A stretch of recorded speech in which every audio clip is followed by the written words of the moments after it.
gina-acknowledge ko gid nga ang Ginoo ang source sang akon sang tanan.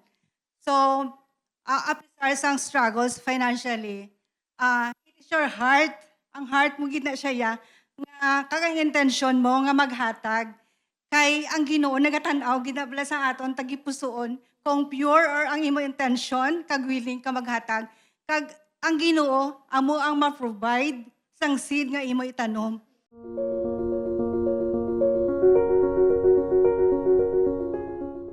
So, alright. Good morning, everyone. Maayong aga. Good day, everyone. So, with me is Tita Debbie and I am Tin. So, Tita, thank you so much for your obedience to be here. And we believe that kung sino man ang makapamati isang amuning nga testimony, they would be blessed. Okay. So, would you mind if you would like to introduce yourself? Gamay lang gid. Introductions. I'm Debbie Gonzaga, mother of 3 and a full-time housewife. Okay. So, Tita, for the very first question, ang una-una ginaton nga question. So, paano ka nag-decide sa imong nga heart that you would participate in the year-end seed? What specific circumstances nga nakambal kagid nga I would like to be part and to participate sa sining year-end seed nga gituobra naton sa simbahan? First, ang Ginoo, palangga sa Ginoo. So, ang pagpalangga sang Ginoo sa akon, wala sang kondisyon. That's the reason nga every year and naga-participate. Kay through giving my year-end seed, maibalik ko ang gugma niya. Hindi ko na siya matupungan, pero in my own little way, mapakita ko sa iya nga palangga ko siya. Kag at the same time, balik ko ang pagpasalamat, mapakita ko ang pagpasalamat ko sa iya nga through the years ng pagpakamaayo niya sa akon kag sa akon pamilya. Nga ang provision, ang blessings, ang protection nga ginahatag niya sa akon. So nag-participate gid ako sa kada year.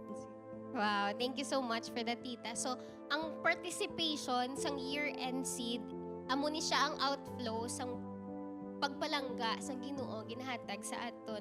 So with that, Tita, di ba, as a mother, as you said, full-time mother of 3. So, we both knows nga ang pagiging full-time mother is never an easy job and it's not about nga ara ka lang sa balay. But of course, since a full-time mother, gahatag pataja sang aton nga tithes, sang aton nga offerings, and there would be sometimes nga along the way, kung arabla dito nagidlapit na maghatag, tapos dito na nagginawa, tanan nga mga balaydan, tanan nga mga tuition sa eskwelahan, tanan pati sa panimalay. So, with that, Tita, paano kagit mismo nag-decide sa imo nga heart nga would still maghatag ka Japon sang imo year-end seed despite sang damo tabalaydan? Of course, that's the reality of life. May ara pa ta ginahatag nga tithes and may ara pa kita offering.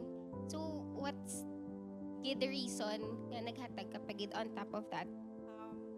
Siguro ang struggles ginhambal financially. Pero gina-acknowledge ko gid nga ang Ginoo ang source sang akon sang tanan. So, apart sang struggles financially, it is your heart, ang heart mo gid na siya nga kakang intention mo nga maghatag kay ang Ginoo nagatan-aw gid na bala sa aton tagipusoon kung pure or ang imo intention kag willing ka maghatag kag ang Ginoo amo ang ma-provide sang seed nga imo itanom. Kag He will make a way bisan hindi ka kabalo kung paano. Kung paano mo pero ang Ginoo kabalo ko na nga siya ginaya maghatag kung ikaw sa imo tagipusoon, Lord, gusto ko ang Ginoo maghatag kay He owns everything. Ang seed pabalayan nga imo hatag. Siya ginaya, He will make a way. Ihatag ya gina sa imo.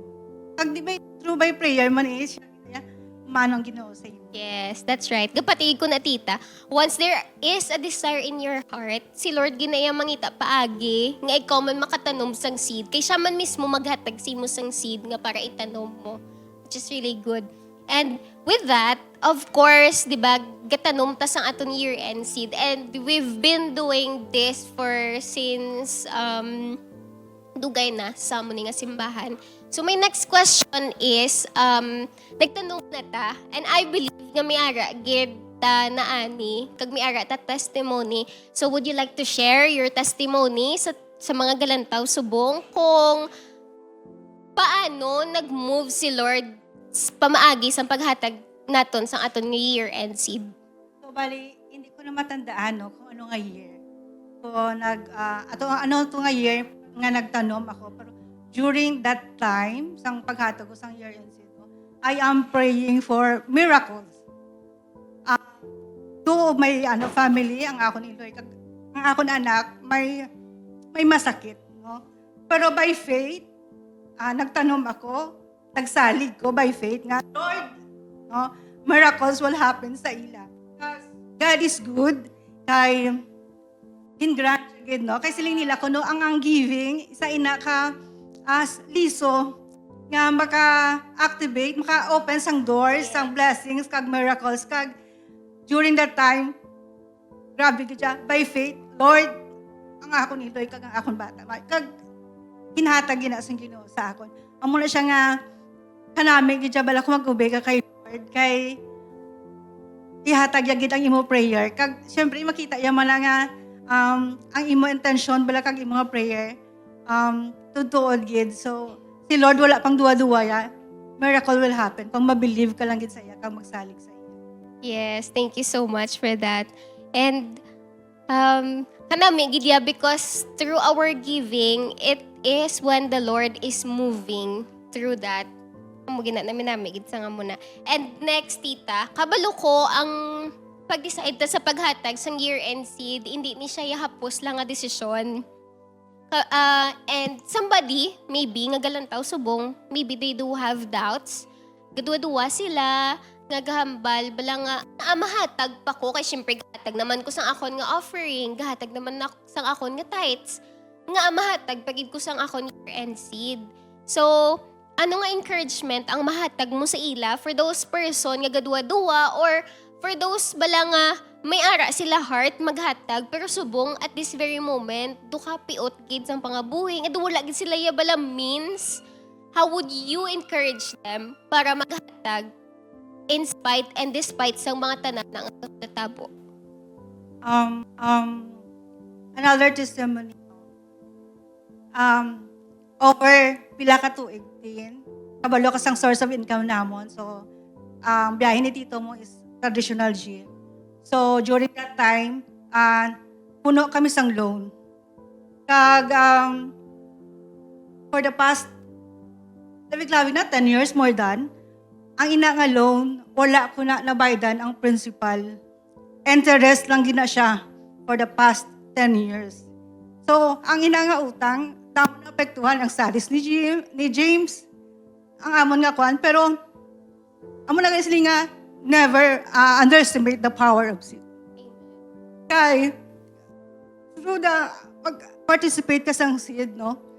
Ang Ginoo naghatag sa akon, of course, provision, pero ang one thing, ang isa pagid, ang wisdom when it comes to managing sang kwarta. San ano na siya kagamay, pero kung may wisdom ka, halin sa iya. Di ba, ginagtanom ka, nag-ani ka na, si ang Ginoo, gintagaan niya ka wisdom. So, as kanami kay, sang una, sang wala pa ko nagtanom, hindi ko inamabayaran ang principal. Kasi siyempre wala ko knowledge, hindi ko kabalo mag-budget. Kumbaga, wakadto lang isa ko, san interest kanito, hindi ko kabayad. Pero, but by God's grace, no, sa nagtanom ako, kag, sa iniserve yung musubang, no, 20% na lang na sa principal, ang akon, interest Praise the lang, Lord. gaano kung hindi mabutong, bala ang akon, naging collateral. Pero sa subong, 20% na lang, kag hopefully by first quarter, aral ako sa finish line. Wow!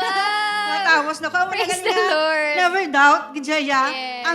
Ang ang seed nga imo itanom, kay ang seed ginatot, amo na siyang maaka-activate or sang purpose ng Ginoo sa imo kabuhi. Kag ang inabala nga seed, amo na siyang maka-open sang doors, sang blessings, no, kag miracles sa imo kabuhi. Kag kapatid ko nga kung anong imo itanom subong, amo mo na bala ang imo nga anihon sa future.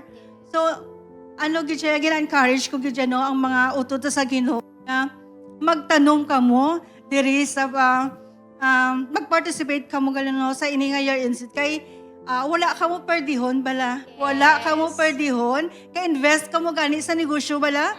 Maperdi pa kamo. Diri kamo invest sa balay sang Ginoo kay grabe, hindi lang 100 times, hindi lang kwarta ang aton maani, pero ang wisdom, ang takal ginahambal nato no, hindi kita mainto sang kaaway. Bisan amoy na ang wala sa akon mo, ano man na kadako ang kwarta mo baton mo or kagamay kung may wisdom ka, ma-manage mo ina tanan. Kag amo gid nga thankful gid kuya nga ang Ginoo gintagaan gid ko sang wisdom. Wow, praise God. And we believe, Tita, but with your testimony and that encouragement, people are blessed with your life. And thank you for sharing with us today. Thank you for your time, Tita.